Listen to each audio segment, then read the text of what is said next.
That's completely changed my life for the better. I get like emotional talking about it sometimes because at its peak, when it was really bad, I was actually hospitalized for a bit because of like severe, and I don't even know if we talked about it. I was like in a psychiatric unit for a bit and we had to figure out like right medication. I didn't sleep for like 3 months. I lost 35 pounds. This is temporary. I can live through it. I can deal with it. I have the tools to cope with it, and then I'll feel better afterwards. I'll be okay. It's life saving.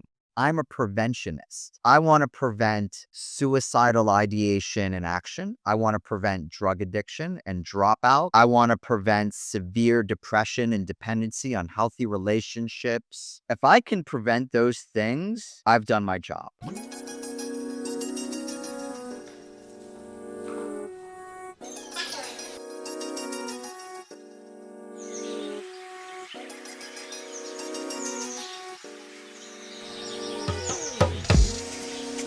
Welcome to The Narrative, a podcast of untold stories, a place where silence is broken, secrets are unearthed, and stories find their voice.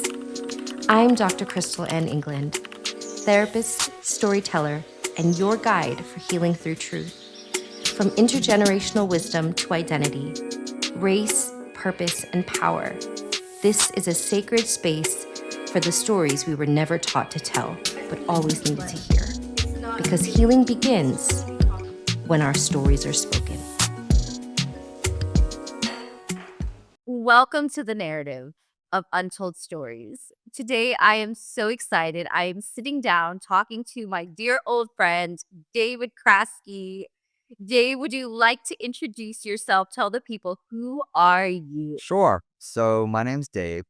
I am a licensed school psychologist in South Florida, working in a private practice with a lot of other professionals that also work with kids, teens, families, couples. I've been doing this for about 20 years now. I started off when I was in grad school, actually, as a teacher, teaching at alternative school. So, teaching kids with some severe behavioral and emotional issues. Then where I met Crystal Ann, I ended up getting a job after I graduated as a school psychologist at a private school with the complete opposite side of the spectrum of families and children. Mm-hmm. And after doing that for about 5, 6 years, I decided to go off on my own. And I've been working in private practice since, specializing mostly kids, teens, young adults on both testing. So looking at if there's learning disabilities, ADHD, autism, emotional or mood disorders, along with the therapy piece. And I love, like, my passion really is that kind of 15 to 25-year range of teens, young adults with either anxiety issues, autism related issues, social issues, and with the whole purpose of we need to prepare you to be independent, problem solvers, socially, emotionally well adjusted, healthy young people for the world. Dave, you forgot something in your introduction. What's that? David is also a author. Oh, right. I wrote a book. Just a little small thing. He also, I did. wrote this little book here, you know, with so much incredible insight. And I'm sure we will definitely talk about the book soon. But Dave, so tell me, let's switch gears for a moment and tell me a little bit about where did you grow up? How did you grow up? So I grew up in South Florida in the 80s and 90s, and that true Gen X type of childhood of I would disappear on the weekend.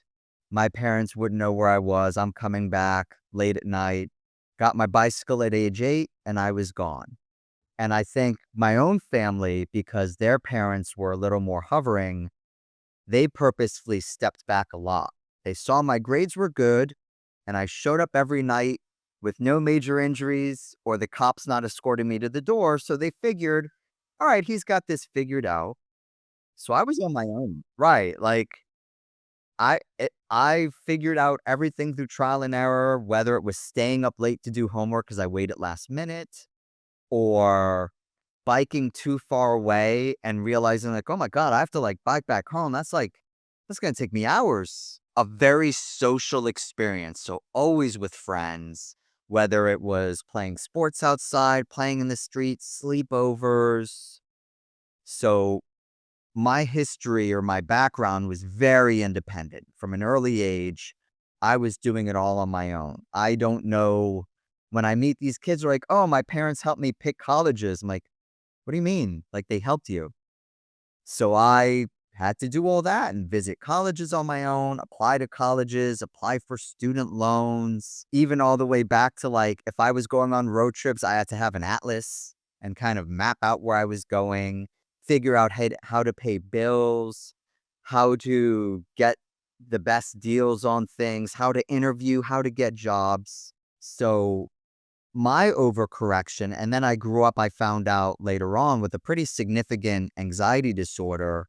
My way of handling it was being over-prepared and leaning on my strength of being very social and being very independent. So I kind of lean into it, but sometimes, and as anyone knows with anxiety, you can overdo it and have too great of an expectation, which then creates more anxiety. So that's one of the reasons I think I got into this, like my initial curiosity of wanting to know, well, what is this? And there's other people like this? Like this is fascinating. And I remember reading my first psychology books when I was like 19 or 20 and I couldn't stop. Like I was just back at the bookstore, just like getting more and reading more. And it was pretty easy for me. I knew right away, like, oh, like, man, I could get like paid to do something like this. Like this is great. Like I would do this for free if I could. Growing up in the like, you're saying the 80s and the 90s, right? Having to figure all these things out on your own. And how much of that also, where did culture and where did your culture come in? Like, when you think about who you are as a person, do you think culture had anything to do with it either? Completely. I remember from a young age. So both my parents are not college educated and they really regretted it and valued it. So since we were young, they would push on us. And part of it's, even ingrained in Jewish culture, because that's my background. It's always about education, because in the last 6,000 years, you know, Jews were getting killed a lot and kicked out of places a lot. They didn't have the numbers. They weren't very big people. They weren't very aggressive people. But they found, well, the only way we're going to succeed is if we're just smarter than other people. So let's just educate ourselves. So culturally, that was playing into it along the lines with two people that weren't educated, regretted it, and wanted to make sure their kids were. So from a young age, my parents told me, like, you're either going to college or you're going to the military. That's it. Those are your options. Right. And when you hear it from a young age, and my parents, they were blue collar. Like, my dad was at first a business owner, then a truck driver. My mom was a secretary. So that's how I grew up. We were middle class, but they worked, they weren't white collar. So knock wood, like I was blessed with a decent enough working brain that I was pretty good at school and I could sit in a classroom and I could learn and I could perform. So when you're in that culture too, and when you're with the other kids that are also told, hey, you're pretty bright, you can go to college, you believe you can go to college. Like I didn't even question it. Like I didn't even know there was a possibility I could get denied from college. Like I just thought, well, I'll just apply to UF and I'll go to UF, like easy. Versus, like you mentioned, like culturally, I'm sure there are plenty of kids, and I'm seeing even some now, pretty bright kids. Their parents tell them, well, your father and I didn't go to college. Like, you don't have to go to college. It's a waste of time or it's a waste of money. Like, you don't. And I sometimes say to the parent, like, well, what if your kid wants to? No, they don't need to go. Like, but they're really good at school. Like and it doesn't have to be college. I think of it and I've always kind of changed it. It's not about the institution, it's about learning, right? So if Crystal Ann says, well, I want to be a welder and welders make six figures, I'm like, great, but you're gonna have to learn to be a welder. So you have to go somewhere to get educated. I don't care where, if it's an apprenticeship or an internship, if it's a school, but you have to learn. So culturally, those two things had a very big influence, both from the background of like these people that weren't educated themselves. and weren't very good at school, and also religious wise and the culture behind that of like, we have to get an education. Like, this is the way it is. Like, there's the old stereotypical view of like, all the Jewish people I know are like lawyers and doctors. Like, there's a reason and truth behind it because for 200 years, a lot of these young people were told, listen, this is the only way you're going to make it. You're not going to make it as an independent businessman or an athlete or a musician or an engineer or someone working hands on. So it was the usual suspects, doctors, Yeah. lawyers. Yeah. Yeah. And luckily now we're seeing the pendulum, kind of like we were talking about that parenting, we're seeing the pendulum swing a little back to, no, you can do anything, just get good at it. That's it. Learn it, Mm. Be the best at whatever right? Like, it's you wanna do. that's it. Yeah. Put in the time, put in the hours, make the connections, start young, and you can increase your chances of success for whatever it is. And it might not look like, well, I want to be a YouTuber with 10 million views. It might look different, but if you aim at that and you work hard and put in the time, you will succeed. I'm just wondering because a lot of times I feel like people have these stereotypes in their minds of even like just Jews, right? Like, oh, you mean you're not Yeah. wealthy? You weren't rich, Dave? You Right. didn't come from like a Right. rich family? What do you mean you were middle class, right? Were you really middle Yeah. class, Dave? Right? Like, Right. Yeah. So the hard part I found, both culturally, socioeconomic status wise, I I had some aspirations when it came to like the music, arts, entertainment area where that was immediately shut down. That was, nope, that is too risky. You want safe. Like, that is not an attainable goal. We are not promoting that, buying into it. Like, no, if you want to do that, that's on your own. Where it's interesting now, I meet families that, to a point, they can back their child's dreams, because sometimes there are financial limitations. But if it comes to putting the time, like, I know families that'll say, hey, if you got yourself an audition for something, for some kind of role or whatever else, I'll drive you. Absolutely. And I'll work later tonight so I could take off early today to help you achieve that. Where in my kind of world, it was, that is not possible. That is not going to happen. So I joke with people like, I think my whole teenage years, I thought I was always trying out for Saturday Night Live. Wherever I was, if I was in class, if I was at the mall, if I was playing sports, I always had someone watching me, so I had to be on. So it was always a bit or a skit or talking to people with a weird accent just to see how long I could do it before I start laughing. And when I brought that up to my parents, like, yeah, I really want to do this thing. No, like, that is not the trajectory. Like, you were going to college. You were good at school. This is what you're doing. but how did that fuel you think, Dave? Even to be the kind of parent that you are now, that you have two teenagers, right? How did those experiences fuel your own fatherhood now? I think now I'm definitely a lot more open. And I always tell the kids even now, whatever you want to get into, if you put in the time or if you're willing, like, I'll be right there with you. Like a little more kid directed within reason. But if you say like, I want to be a Broadway star, but you're not trying out for the plays at your school, you're not practicing singing, you're not putting in the work, then I'm not going to put in more work than you. And I say that to the kids I'm with. And I say to the parents where, if your kid's putting in the work, it's kind of, I believe, at least my own personal opinion, like, it's a bit of your responsibility too to help foster that. Like, they're putting in the work. If you want the relationship to be strong, then you can at least put in a little bit also, and you'll reap benefits from it. You can't just wash your hands and say, hey, this is your thing. I'm going to be over here. If you make it big, great, but I want nothing to do with it. Like, there's going to be side effects to that. There's going to be repercussions that you might not like.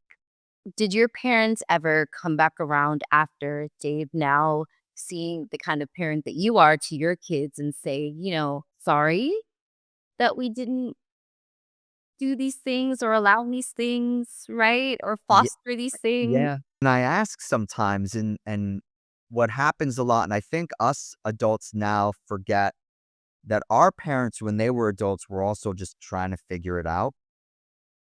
And I was listening to Mel Robbins the other day, who also like hosts a very popular podcast, and she was saying like, I look at every adult I meet as a big 8-year-old. And my parents now, when I ask them about, they say like, we didn't even know how to be adults ourselves. And it was really like, I'm like, oh my gosh, like, so thank God I'm alive. You mean? They're like, oh yeah, like we knew to feed you. And we knew like, all right, don't give the kids cigarettes or let him like run into traffic.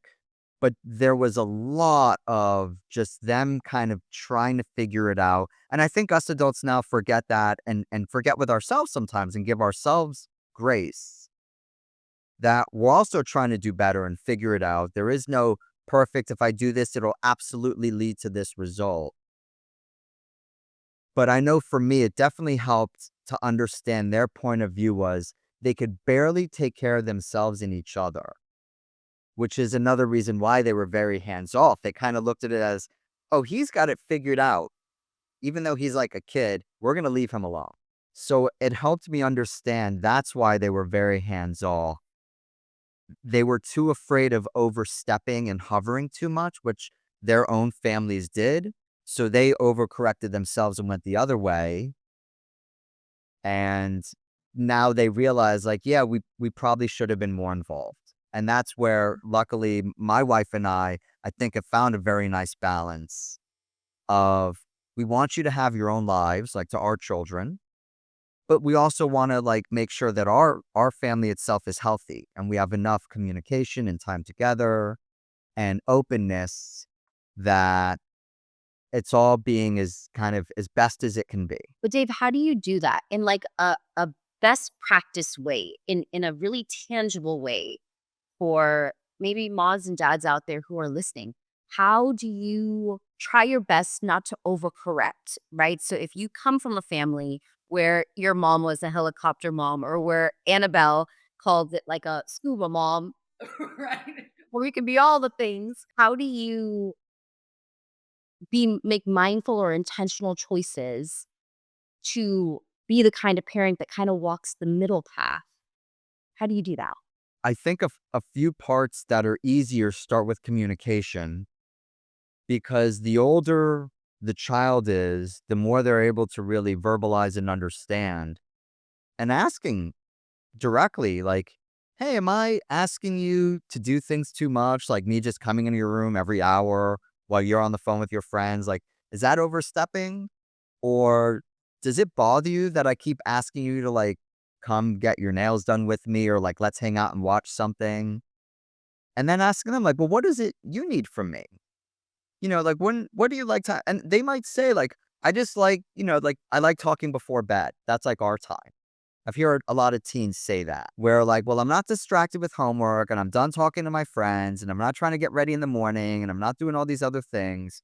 But like before bed, yeah, like that's our time. So if we're like on the couch and just talking while you have the TV on.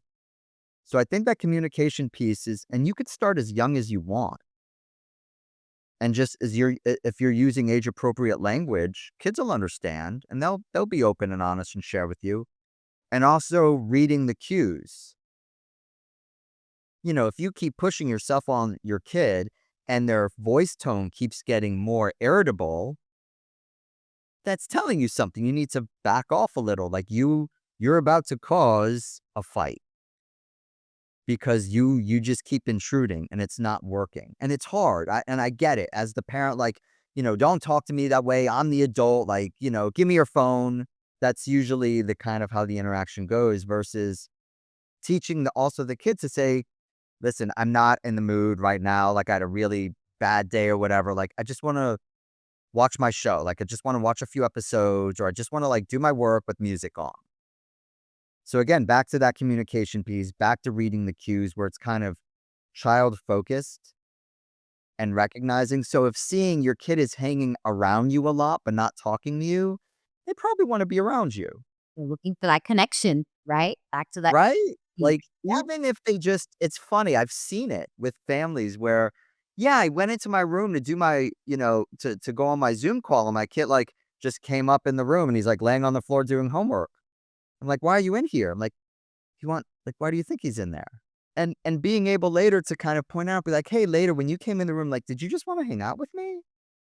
Like, "Yeah, I didn't wanna be alone." Like, "Oh, okay." So I think those are things that people could do immediately. You could do it when you pick up your kids from school and be like, "Are we spending enough time together? Are there things you would like to happen more? Are there things that are happening too much?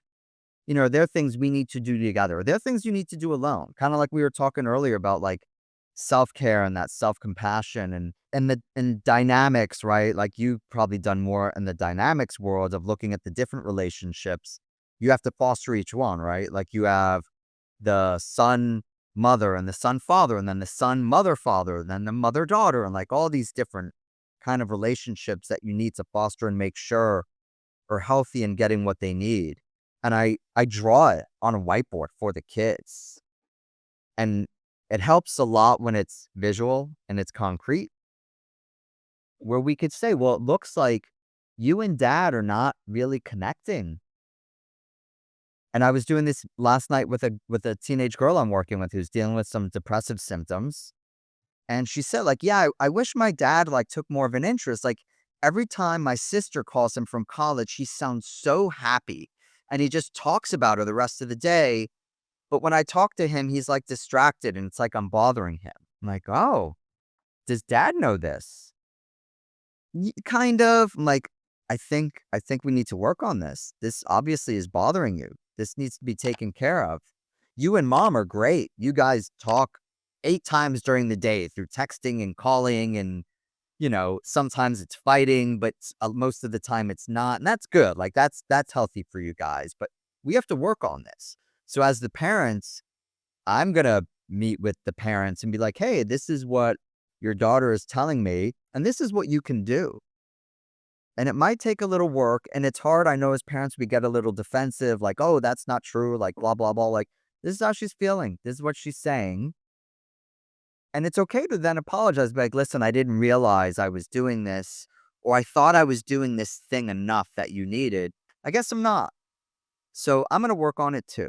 And do you think that's one of the hardest parts of your job, Dave, is lovingly trying to bring parents in, right, the relationship? And because I feel like this is something that's so hard, and you're so right. Oftentimes when, if I point something out to a parent about how their dynamic might be impacting the child's overall wellness, the parent will be very defensive with me, and I have to, right, like, lovingly go back to, this isn't about right or wrong, right? Like, a lot of things, and going back to that black and white thinking, right? We're indoctrinated about right and wrong. This is what you do. This is what you don't do. This is good. This is bad. But the truth is, when we talk about relationships and when we talk about connection, there's just a lot of gray, and everything exists on a spectrum, right? And so if your child says, "I'm not getting enough of this," you don't really get to say, "Yes, you are," because you're not the person who holds the cup, right? The person who holds the cup gets to say, "Yes, it's full," or "No, it's empty," right? So how do I mean, I don't know. Tell me your perspective on that, Dave. No, I agree. And what I try to let the kids know if I'm working with, it's usually like preteens, teens, is that a lot of the defensiveness they may be seeing, usually it's rooted in a parent's own worry, their own anxieties, their own like, I'm not doing good enough. They take it right away as like, I'm not being a good parent, or I'm doing something to mess up my kid. And it sparks something like that, triggers them immediately. Or they've had this idea in their head of, I'm a great parent, I'm doing everything great and right and perfect. And when they hear something that contradicts it, it's very jarring. at first. So you might get like, I can't do anything right. Like nothing I do is good enough. And then, like you said, we have to be like, whoa, like this is obviously a pretty, sensitive subject. That's okay. Like, this is not going to be perfect. We could work on this. Nobody told you, Mr. or Mrs. Parent, what the right answers are. You're just doing your best. I get that. We're here to help you do better and to give you more tools because the more knowledge you have, the better you can do. It's not guessing anymore. You now know this is what your child needs in order to be whole or centered or connected with you, whatever it is. And isn't that great? Like, we're now hearing this is what they need. And every kid's different. Some kids might need a lot more than others. So that's where the communication and the compromise and the negotiating and everything else comes in, where maybe a parent can't commit to, like, I can't spend 3 hours every day listening to you talk about whatever else. Like, I don't have time in the day. You know, that's where I want to make sure you have friends and other people you connect with and family members and other adults, whatever. But I can do this and we can make sure it's meaningful and we can make sure it's like really, centered on you and what you need. I try to work with the parents' defensiveness in a way that I normalize it. I don't shame them for it. I don't poo poo it like, oh, you're being defensive and you're wrong and the kid's right. Like you said, no right or wrong. It's, this is how you're feeling now. This is how they're feeling. We can deal with this. We can learn to communicate with it. We can learn to take space to regulate ourselves so we could come back and communicate about it. So I always frame it in the term of learning and growth. So they're not turned off of, well, we tried doing this and we ended up fighting. It doesn't work. But Dave, so even as we talk about learning and growing and growth, right? Learning and growth, what do you feel like has been the most challenging thing that you've had to learn as a person? So not parenthood, because I'm gonna ask you about that too in a minute. Or just as an individual, what have you really struggled with? I think for most of my life, and even still now, I'm still working on it. It's whatever that really uncomfortable negative feeling I have, or that negative thought pattern that goes with it, that will eventually go away. That has been, if I could tattoo it on myself, the kind of this too shall pass in a certain way that really speaks to me, because what I've had since early childhood was more of like a panic disorder diagnosis, which is the fear of panic, the fear of intense anxiety in the future and not knowing when it's going to happen. Hopefully, not at the most inopportune time. So, the more you worry that it's going to happen, the more you ensure that it's probably going to happen.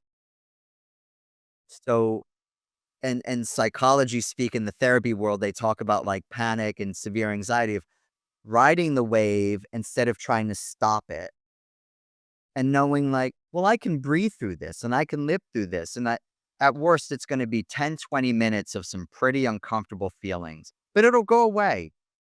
And I don't have to hide it. I can let others know what's going on and not feel ashamed or embarrassed by it.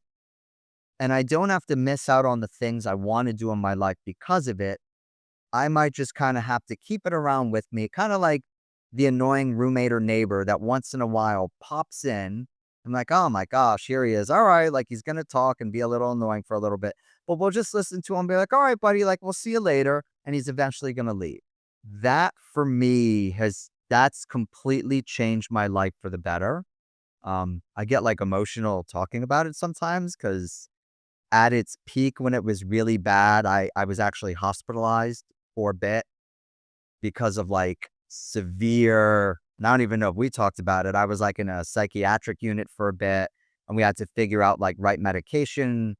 I didn't sleep for like 3 months. I lost 35 pounds. I was like in severe, like hyper aroused state all the time, fight or flight. And like with the right medication and therapy and self care and daily practices, it's now manageable where when there are stressors that trigger it, those thoughts and feelings come back a little, but knowing that this is temporary, I can live through it, I can deal with it, I have the tools to cope with it, and then I'll feel better afterwards. I'll be okay. It's life-saving because the people that don't know that, and the kids I work with here that don't realize the more you fight it, the stronger it's gonna come back. If you learn to just, like, accept the feeling, acknowledge it, learn to cope with it, the smaller it becomes. And it's easier to deal with that little monster instead of the huge one. So, when you talk about, like, in my life, whatever, like, my goal and I tell the kids, like, I wanna prevent severe things happening in the future. So, with the older kids, I tell them, like, my real job title, if I had to put it on a card, I would tell them, like, I'm a preventionist. I wanna prevent suicidal ideation and action. I wanna prevent drug addiction and dropout. I wanna prevent severe depression and dependency on healthy relationships. If I can prevent those things, I've done my job. That's my goal. That's it. I love that too. And I That's think why that's why I wrote the book I wrote. That was the kind of impetus to where right, not to, like, segue right, like, segue forward, like, how's that for a transition? But that was really the goal. The goal is I always I think of my own kids, I think of your kids, everyone kids. These are gonna be adults one day, and they have to function, and they have to survive and hopefully thrive on their own at some point and at some level. And I wanna be able to sleep at night knowing that my kid in college or in their apartment or in a different country, they can take care of themselves through good or through bad, and they'll be okay. And if they need me, I'm here, and we have a good enough relationship that if they need to call me and they really need me, I'll be there. Dave, I think part of the reason, and over the years, I've sent so many people your way because of the passion and the work that you do. And I think so much of the reason why you are so passionate about the work, about this work, is because this is an extension of yourself, right? You have been that kid who went through so many things in terms of having this anxiety or the fear of the anxiety that is crippling, right? Going back to what you just said, if you can then help aid and arm other children with the tools and the strategies, then you're living your purpose, your mission, right? Yeah. And it's interesting, like, you phrase it that way because early on and part of it's culture, society, not to get political, but a lot of it's about making money. And even other professionals I talk to, like, it's really right? Like, it's money driven. I know you have to make money, you have to pay bills, that's the way society is. Prices go up, like, things change, that's the way it is. But if there's no purpose, or even looking at it as and I talk to a lot of these young adults that are or teens that are very scared about their future, like, "What if I don't like this? What if I can't do it? What if I" like, if you can't find something you love to do, that's okay. Find people you like to be around, and that might be your purpose. It might be, "This is my work family. I love these people." The job is the job and whatever. I work for a cruise company. It's not life-saving work or whatever, but it's a decent job and it pays okay, but I love who I work with, and I love little aspects of it. There's parts of my job or parts of the things I do that are stressful or I don't love or whatever, but that's gonna be in any job. I love that you said about finding what you need, right? Even if that's working on a cruise ship and just being around people that you like. Because I think at the end of it, and I'm sure you've met with lots of grown-ups, because as much as you do work with children and young people, you and I both know that it also requires a lot of work with the parents.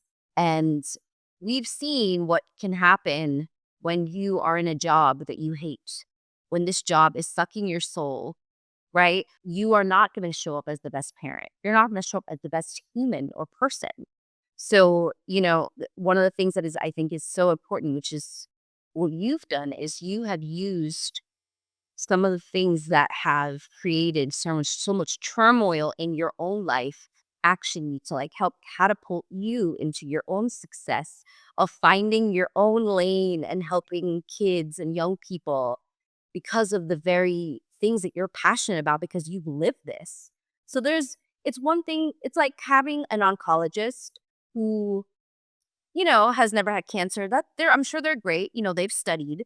It's a whole different thing when you have an oncologist who has been there, who has had cancer, who's like, listen, not only do I know this is not the medication you need to take, I've taken it before. I know the side effects. This one is way better. Different when you lived it. They talk about that. I remember in grad school often they talk about the different powers you come to meetings with, you come in the room with, where that relatability or that experience or knowledge where, so I'm a parent.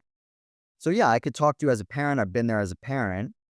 I'm a professional, so I kind of have like this knowledge base. I used to be a teacher. So if I'm talking to a teacher, be like, yeah, I've managed a classroom. Like I've been there. I've also, been in a band. So like if I'm talking to this one, like, yeah, I've had to like book shows or I've played in front of 3 people. Like I've driven hours for like a $10 gig. Like I've been there. So putting on those different hats, and that's part of that connection piece, right? Like you find that piece where you can connect because, to kind of bring it back to you talking about like, culturally and there's all these differences where you can always find something with even someone you really disagree with on a lot of stuff. You could find something that you have in common and connect with. You might not agree with a lot of those other things. You might not be friends with them or whatever else, but we have a lot more in common than I think we give ourselves acknowledgement for because it's gotten very easy to kind of find your echo chamber and to find your groups and stick with your groups. If I other you, it's easier for me to hate you. Right. Right. And if I say, no, we are different, then I can almost convince myself that you deserve less, whatever that less might be. Yeah. Less dignity, less opportunities, whatever the Yeah. less might be, right? Right. So, but I Yep. think you're absolutely right. If we really were to talk to all the people on the planet, we would go, holy shit, we're really not that different. No, a lot of the people want a lot of the same stuff, and it's the news cycle, it's social media, all these other things that are kind of promoting that disconnection and that finding whatever. And part of it's just, that's what we watch. Our brains are wired for discourse and bad news and fighting, and just it gets more views and clicks and attention, whatnot. Nobody wants to hear like, oh, all these different cultures came together and now they like have Thanksgiving every year and they all bring different foods from their different culture and now they're all friends, and you would never think these people would get along because like they have nothing in common. They barely speak each other's language. Nobody wants to really hear that, but that happens, and I'm always promoting that. To all the kids I work with and the young adults and whoever, like talk to everyone, talk to anyone. You'll never know who you might connect with and find a similarity with, and then you're surprised. And not like you have a new friend or a new acquaintance or a new colleague, whatever, a new employee or employee where you'll find it. Like I find a lot of new friends, it's funny, at the gym. So even though like I'm old and short and whatever, like I still play basketball. So I'm meeting these like 20-year-old guys that, they're like, what is this guy doing on the, and then we'll play ball together. And we're like, oh, like you could play. I'm like, yeah, I try to keep up. And I'm like hanging out with these 20-year-olds and would never know. And then we find like, oh, what show did you watch? Oh, I just watched this. Oh my God, that's my favorite show. Like, that's my favorite show. And then like we go into this like little bromance of whatever. And then every time I see him at the gym now, it's always like, oh, like, so that's the stuff and it's funny, like I never, I'm very extroverted, like, I'm one end of the spectrum that, like, is on her up I like to say, like, I'm aggressively friendly.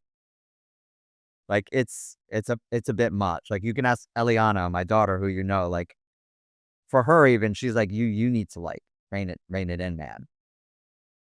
But I like modeling that for them, and I like to teach them, like, "No, no, like, it's you can be polite, you could be kind, that person over there, like, we can strike up a conversation, whatever else, and it doesn't have to be awkward." Or if I get this sense, like, yeah, they don't wanna talk to me, like, okay, I can excuse myself. But yeah, and which is really interesting, Dave, because I know we haven't talked about Sunny much, but so there's you who's like super outgoing, aggressively friendly, and then you have your wife, Sunny.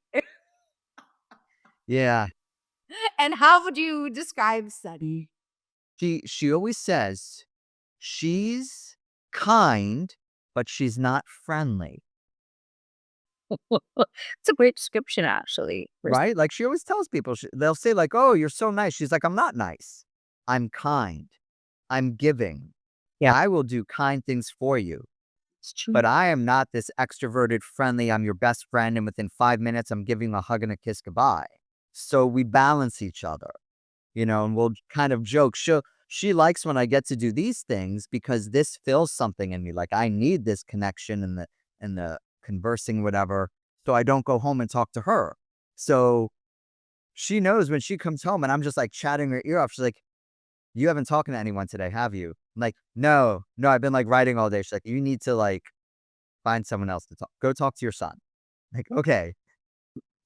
But Dave, that brings up this really great thing that I always tell couples, which is your partner cannot be all the things for you, which is why Yes. you need people, right? Like you need other Yeah. people who are where you can get that connection filled, right? So where you can go and talk someone else's ear off so that when you come home, you're a little bit more subdued and Sunny's like, "Oh, okay, yes, come."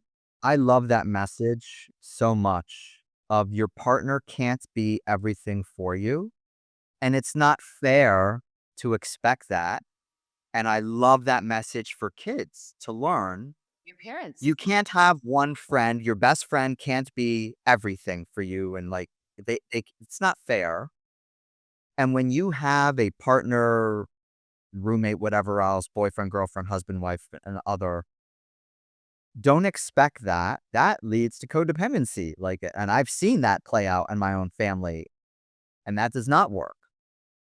I love that message, But Dave, and it's even in the even in classroom, the classroom.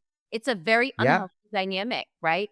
"Oh, that's yeah, my best friend. Why do you can't play with her. I thought you were gonna play with me." yeah, Like, no. yeah. It's not fair, and a lot of times it doesn't play into that person's personality or strength of what they can give you, so it sets up this expectation that's gonna fail, and then the other person feels inadequate or angry or guilty or ashamed, instead of realizing early on, like, I can't be all these things to you, but I can be this, and we can connect here and we can do these. It's cute, like in the typical couples therapy, right? Like, you guys should have a date night where when you peel it back, like, yeah, that actually, if it's done correctly, yeah, that couples should have a date night. I don't know how often and what the date might look like, but yeah, that's important. I love that, Dave. So, I know I wanna respect your time, Dave, because I know you probably have things to do. Um, but I always kind of end with this question. When you think about life, what would you say in your experience is the purpose of this life? What do you think is a secret? Is there a secret? I I think for me, from early on, I've always been the one that people talked to since I was little, like 7, 8, 9 years old.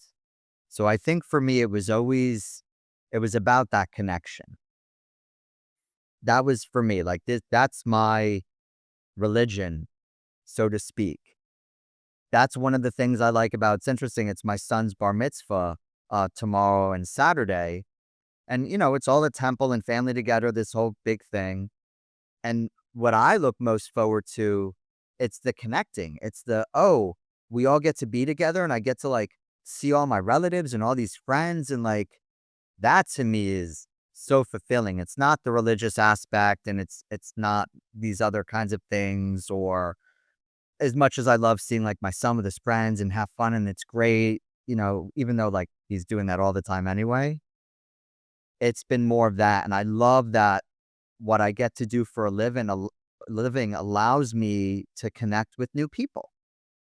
And I say, like, if I can help you, if I could be a source of any kind of teaching or help or guidance, whatever, it's my it's for my benefit as well. It's my privilege that I get to do that.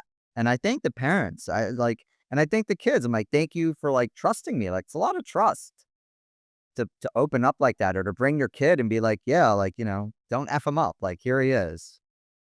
And I don't take it lightly. And I'm very grateful that I'm able to do it. I always say to the kids that are interested in the field, or the people that are like, how'd you know what you wanted to do, what you wanted to be? I'm like, I knew for a while, but I tell you, the minute I don't have the passion for it anymore, or I do start to burn out or anything, I will change. I will find something different to do. And it might be in this field, but it might look different. Dave, because you and I both know and we have seen in the world of education what happens when people who should have left stay too long. Yeah. Yeah. And I'm seeing, and you've probably seen it with your own kids when you've gone into schools and wherever else, and it's unfortunate, and it's going to happen in any field, right? Even law, engineering, anything, where we're humans. Not all humans are, wired to, okay, you're going to do this for 40 years and you have to do it with passion and integrity and intent, and it's to the best of your ability and not burn out. And every day you have to be on. Like, we're, you know, I use the George Carlin line, like, we're cavemen. We're Neanderthals with really nice phones and bigger vocabularies. So to expect that, that's a lot. Yeah. Absolutely. Something that I've realized as I've gotten older is that the purpose and passion, it shifts as you get older. So what used to be my purpose when I was 23, Mm, that might not be my purpose when I'm 64. And yeah. I'll have the ability at any time that I'm allowed to pivot. In fact, my wellness and probably the wellness of all the people around me is betting on that I'm able to pivot when and if that does happen. And knowing that you're not stuck, that if you need to, you can. It might be uncomfortable. There might be some harder days, but you can do it. And I remind that to these young people that very much worry about their futures. I said, you can pivot. You can make a change or do whatever. Like, you're not stuck. You're not locked in. You might need support. You might need help. You might need whatever. It might not look exactly the way you want, but I don't want you to ever feel like I'm stuck. This is the expectation. This is what I have to do now for the next 40 or 50 years. No, I love that we got to have this conversation and connect. And thank you for hosting this and having people on and sharing it. This is one of the things I think that's been good with the evolution of technology and media, that we get to connect with more. Yes. And so much people get to share their stories and their wisdom and Mhm. their knowledge. And, I think sometimes you forget, Dave, all of us have a story, and all our stories, someone can hear something and they can go, that I didn't even know that was a thing. Right. And if someone can walk away with a little bit more clarity or understanding of themselves because of something that you shared in your story, that's why I started this. Is It's wonderful. No, I'm so grateful, and thank you for everything you do. Thank you for having me. Thank you. Yeah. Thank you. So please, everyone, if you like what you hear, and let's say you want to hear more of Dave, we would love to have him back in the future. And if you know someone that you think would benefit from Dave's story and all the things that he talked about, please go ahead and share it with them. We look forward to your wonderful, incredible feedback. Thank you, everyone, for tuning in. And Dave, again, I appreciate you so much, my friend. Thank Thank you. you. Take care.